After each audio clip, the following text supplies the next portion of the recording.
Ode to a Nightingale by John Keats. My heart aches, and a drowsy numbness pains my sense, as though a hemlock I had drunk, or emptied some dull opiate to the drains 1 minute past, and leaves words had sunk. 'Tis not through envy of thy happy lot, but being too happy in thine happiness, that thou, light-winged dryad of the trees, in some melodious plot of beech and green, and shadows numberless, singest of summer in full-throated ease. O for a draught of vintage that hath been cooled a long age in the deep-delved earth, tasting of flora in the country green, dance and comical song in sunburnt mirth.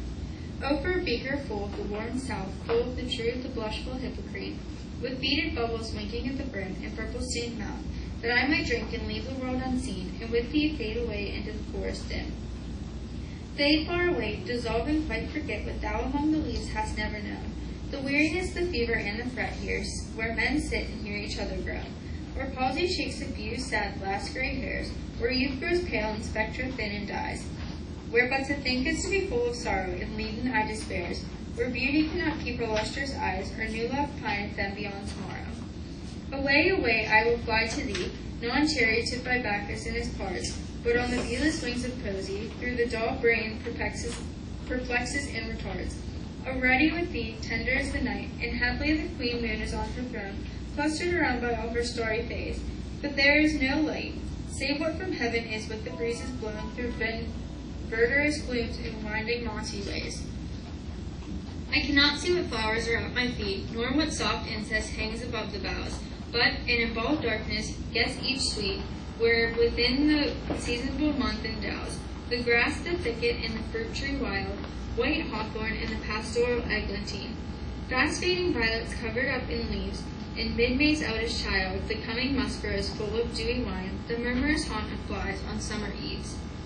Darkling I listen, and for many a time I have been half in love with easeful death, called in soft names in many a mused rhyme, to take in the air my quiet breath.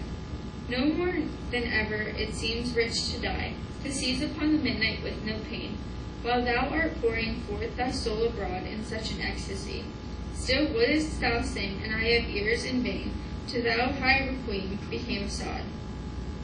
Thou wast not born for death, immortal bird, now hungry generations tread thee down. The voice I hear this passing night was heard in ancient days by emperor and clown.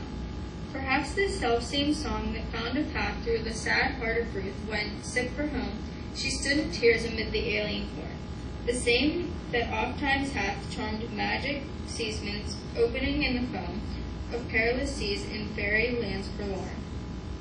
Forlorn, the word is like a bell, to toll me back from thee to myself, soul.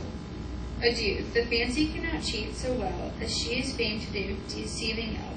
Adieu, adieu, thy plaintive anthem fades, past the near meadows, over the still stream, up the hillside, and now 'tis buried deep in the next valley glades. Was it a vision or a waking dream?